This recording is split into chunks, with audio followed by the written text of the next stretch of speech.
बिहार विधानमंडल का मानसून सत्र 25 जुलाई को संपन्न हो गया। इसके साथ ही जनप्रतिनिधियों के अपने अपने क्षेत्र में जाने का सिलसिला शुरू हो गया है, क्योंकि नवंबर में बिहार विधानसभा के चुनाव होने हैं।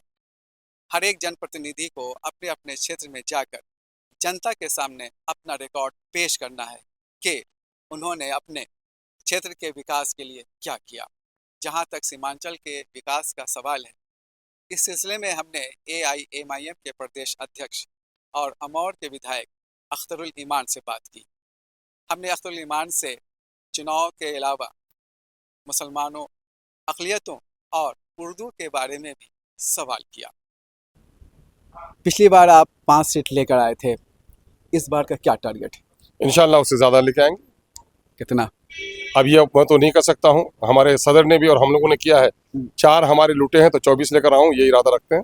नीतीश सरकार को कितना आप स्कोर करेंगे, उनकी जो उपलब्धियां हैं उसके देखते हुए? मैं समझता हूँ कि माजी के मुकाबले में अब तक की सबसे निकम्मी सरकार, लोकतंत्र की दुश्मन सरकार, करप्शन को, कम्युनिज्म को और क्राइम को बढ़ाने वाली सरकार।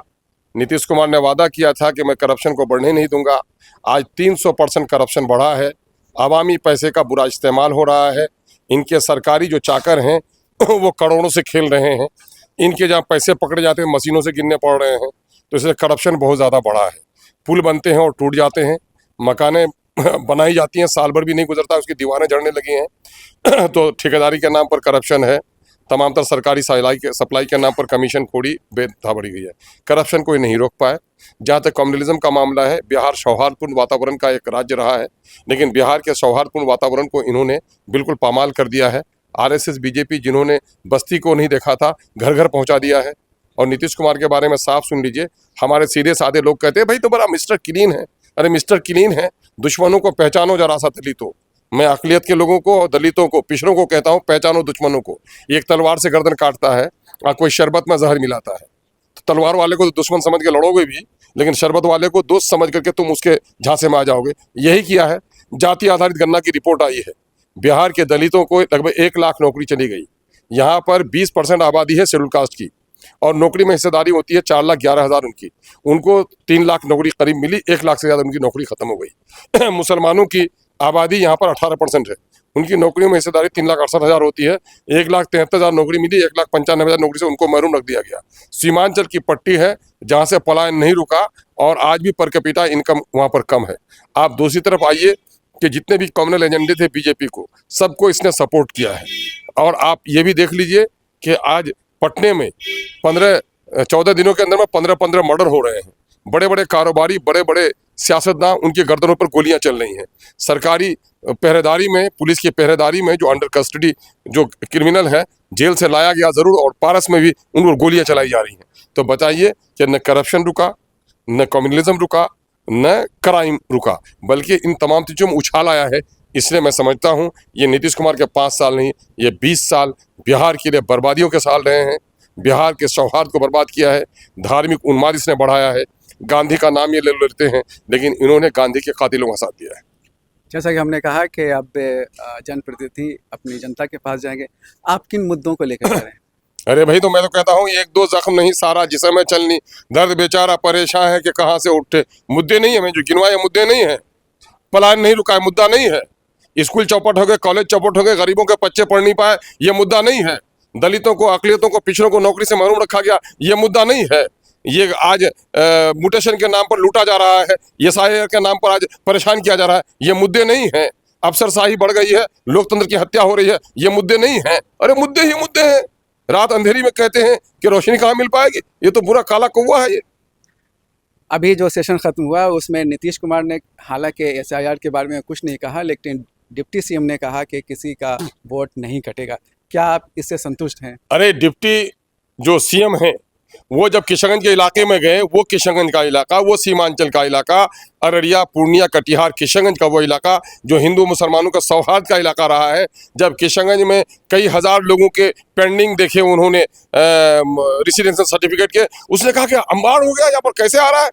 मैं उनके साथ काम करने का मुझे मौका मिला सम्राट चौधरी जी को। सम्राट चौधरी ऐसा नहीं थे कभी भी। सम्राट चौधरी के यहाँ 13.5 लाख की आबादी में जब 15,500 मैट्रिक पास किए थे बच्चे, उस वक्त हमारे किशनगंज में 17 लाख की आबादी में सिर्फ 3200 बच्चे पास किए थे। तो जाहिर है कि बिहार में 14% लोगों के पास ही जो बोर्ड सर्टिफिकेट्स हैं जो मान्य है, 16% लोगों का ही 2006 में जो सिविल रजिस्ट्रेशन हो सका था वो हो सका था। 2% लोगों के पास ही पासपोर्ट है जो मान्य डॉक्यूमेंट्स हैं, उसमें लगभग 30 या 32%। अदर देन जो 68% लोग बिहार के हैं उनके पास वो नहीं है, सर्टिफिकेट्स नहीं है। तो उनको बनाना चाहिए रेसिडेंशियल सर्टिफिकेट, पारिवारिक सूची। और इस सरकार ने न जाने क्यों सीमांचल के चारों जिले को बना करके रखा है, डीएम को रोक दिया है। और नतीजा हुआ कि बिन पानी के मछली की तरह वहां पर लोग तड़प रहे हैं। ये कि 10-10 हजार रुपए तक घुस देकर के अपना सर्टिफिकेट बना रहे हैं, वो नहीं तो उसकी नागरिकता चली जाएगी। याद होना चाहिए इन लोगों को, गिरिराज जी भी उधर जाते हैं तो गिरिराज जी को दाढ़ी टोपी देकर पाकिस्तान नजर आता है, और ये हमारे सम्राट चौधरी साहब गए हैं तो उनको हम बांग्लादेशी नजर आते हैं। लेकिन इनको पता नहीं है कि इनके अब्बा तो जरूर बॉर्डर में रहे, देशभक्त रहे हैं, उन पर कोई हम वो नहीं कर सकते हैं।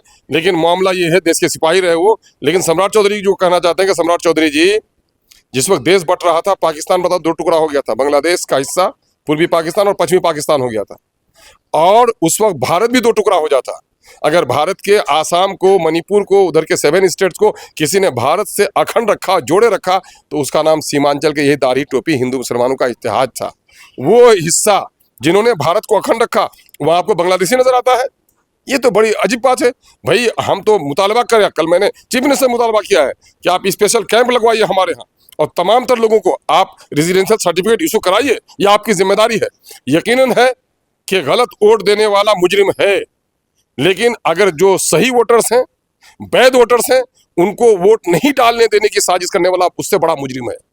इसलिए इलेक्शन कमीशन बांग्लादेशी के कमर में रस्सी लगाए, जो अदर माने फॉरनर्स हैं, इलीगल इंडियन बने हुए हैं, उनके कमर में रस्सी लगाइए, मुझे कोई गम नहीं है। लेकिन इस गरीब के बसने वाले किसी भी वोटर का एक वोट बर्बाद नहीं हो, इसके लिए तो हम लड़ाई लड़ेंगे। नीतीश कुमार अल्पसंख्यकों के लिए और उर्दू के लिए बहुत सारे काम करने का दावा करते हैं। बीच बीच में जो उनके नेता हैं वो विज्ञापन भी एक पन्ने का प्रकाशित कराते हैं। क्या आप पे लगता है कि ये वाकई वो सही है? आपका भी ताल्लुक उर्दू से है और बिहार अजीमाबाद उर्दू का दबिस्तानी हैसियत इसकी रही है। कल ही मैं असम्बली में पूछा था भाई जनाब खालिद अनवर साहब से, जो एमएलसी हैं, कि भाई आप उर्दू की रोटी खाते हैं, उर्दू अखबार के एडिटर के नाम पर, फिर मुसलमानों के नाम पर आपको सदक़े में आप आए हैं काउंसिल में, ये बताइए कि लेटर नंबर 799 15 मई 2020 के जरिए से बिहार के हाई स्कूलों में जो मानक मंडल तय किया गया है बहाली के लिए, उसमें से उर्दू को निकाल बाहर कर दिया गया। उर्दू का शिक्षक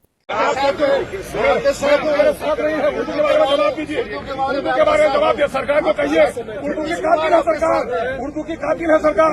हाई स्कूलों में उर्दू की बहाल नहीं हो रहा है, जवाब दीजिए। हाई स्कूलों में मानक मंडल से उर्दू हटा दिया गया, जवाब दीजिए। नहीं, मुसलमानों में जाकर सरकार की आप लोग वकालत करते हैं, जवाब दीजिए। देखिए मामला ये है कि ये लोग बड़ी चालाकी से काम करते हैं।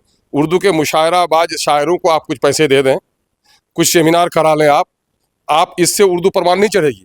आप तो उर्दू की दुम काट रहे हैं, उर्दू की गर्दन पर जबा कर रहे हैं आप। मैं अपने शायरों से, अदीबों से, फनकारों से, उर्दू आबादी से कहना चाहता हूँ, ये उठिए, ये उर्दू की लड़ाई लड़ने का वक्त है। अल्लाह गरी के रहमत करे मौलाना हजरत गुलाम सरवर साहब रहमतुल्लाह अलैह को, कि उन्होंने उर्दू की एक मजबूत लड़ाई लड़ी थी और उर्दू को बिहार में दूसरी सरकारी जबान की हैसियत दिलवाई। और आज वो उर्दू जो हमारी मादरी जबान है, जबकि आईनी तौर पर दस्तूर हिंद में कहा गया है कि स्टेट गवर्नमेंट की जिम्मेदारी होगी कि अपने शहरियों के बच्चों की प्राइमरी एजुकेशन उसकी मादरी जबान में दिया जाए। तो बिहार में उर्दू हमारी मादरी जबान है 2.5 करोड़ लोगों की लगभग, यहाँ दूसरी सरकारी जबान है, और हमको उस जबान के पढ़ने से जो सरकार महरूम कर रही है वो उर्दू के लिए काम कर रही है। नीतीश कुमार के बारे में वो कब्रिस्तान की घेराबंदी करके मुसलमानों का भला हो जाएगा।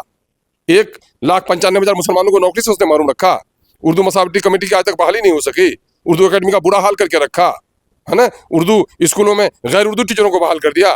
तो वो उर्दू का भला कर रहा है। उर्दू का जनाजा पढ़ने वाला कातिल अगर कोई है तो उसका नाम नीतीश कुमार है। AIMIM का जो इंतखाबी मंशूर है, घोषणा पत्र है, उसकी खास बातें क्या है? उसकी खास बात यह है कि इस मुल्क में अगर सबको वोट देने का हक बराबर हो, वोट की कीमत, तो लाशों की कीमत भी बराबर हो, सबको एक सा मौके मिले, इक्वल अपॉर्चुनिटी लोगों के लिए हो। हम अदल इंसाफ की लड़ाई लड़ते हैं, महरूम तबकात के लिए, मजलूम तबकात के लिए। और वो इलाका जो तरक्की से महरूम है, उस इलाके की तरक्की की हम बात करते हैं। हम कोई आसमानी कोई दूसरी बात लेके नहीं आए हैं। आम लोगों की जो ज़रूरत है, आप चलिए सीमांचल में 30-30, 40-40 किलोमीटर पर नदियों पर पुल नहीं है, सैलाब की तबाही से लोगों का घर बर्बाद है, बच्चे स्कूल नहीं जा पा रहे हैं, मजदूरों को काम नहीं मिल पा रहा है।